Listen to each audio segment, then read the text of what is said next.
السلام عليكم ورحمة الله وبركاته. لو النور قطع فجأة، تعالى هننور البيت كله برتقانة واحدة وبس هتنور البيت كله وهتحل اكبر مشكلة بتواجهك.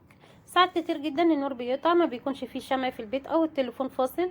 لو هتنوري بالكشاف او ما عندكش كشاف، اتصرفي ونوري البيت كله برتقانة. الطريقة سهلة وبسيطة جدا وان شاء الله تجربيها وهتعجبك.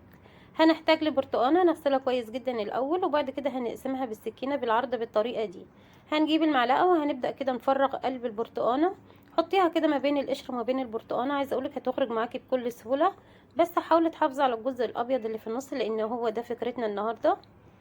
اتمنى منك لو اول مره بتشوفي قناتي يا ريت تشوفي فيديوهاتي وتقيميها، ولو شايفاني بقدم محتوى هادف واستحق اللايك، اتمنى تدعميني باللايك والاشتراك وتفعيل الجرس عشان يوصلك مني كل جديد. هنبدا كده بطرف المعلقه، وابدأي كده سلكي الجزء اللي بيكون ابيض. شايفين البرتقانه ما شاء الله خرجت بكل سهوله.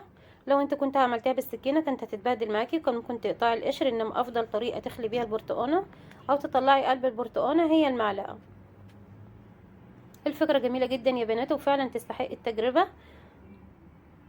خلاص كده البرتقانه خلتها.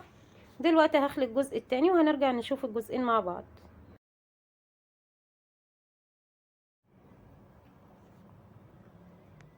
الفكرة يا بنات جميلة جدا. ما نزلتش الفيديو الا لما جربته فعلا لقيت الطريقة ناجحة، نزلت لكم الفكرة.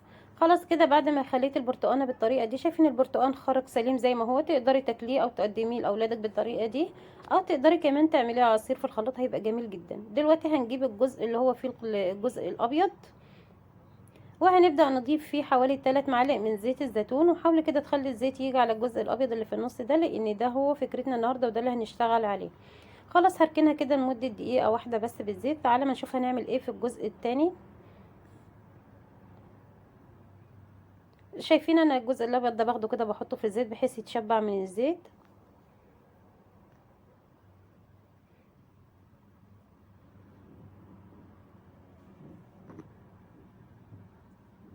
ودلوقتي هاخد الجزء اللي من فوق وهعمل فيه فتحة زي المبخرة كده يا بنات بالظبط.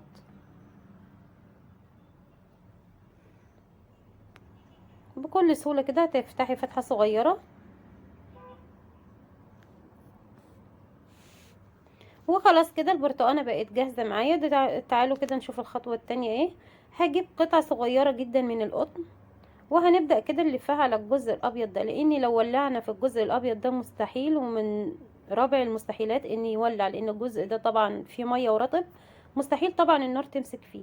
فعشان نحل المشكله دي او نعالجها هنجيب قطعه من القطن، شايفين صغيره جدا، وهنبدأ كده نبلها من الزيت، وهبدأ الفها كده على الجزء الابيض.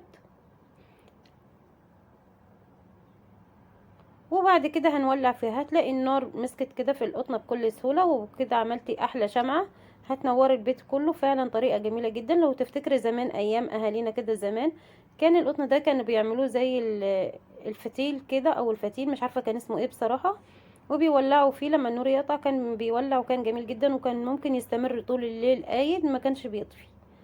خلاص كده بعد ما ولعت فيه، دلوقتي هطفي لكم الاضاءه عشان تشوفوا بس ان الشمعة فعلا منوره او البرتقانه منوره. ولما نحط عليها الجزء العلوي اللي هو الجزء التاني من البرتقانه، الاضاءه هتزيد. هتشوفوا دلوقتي هطفي النور معاكم وهتشوفوا الاضاءه.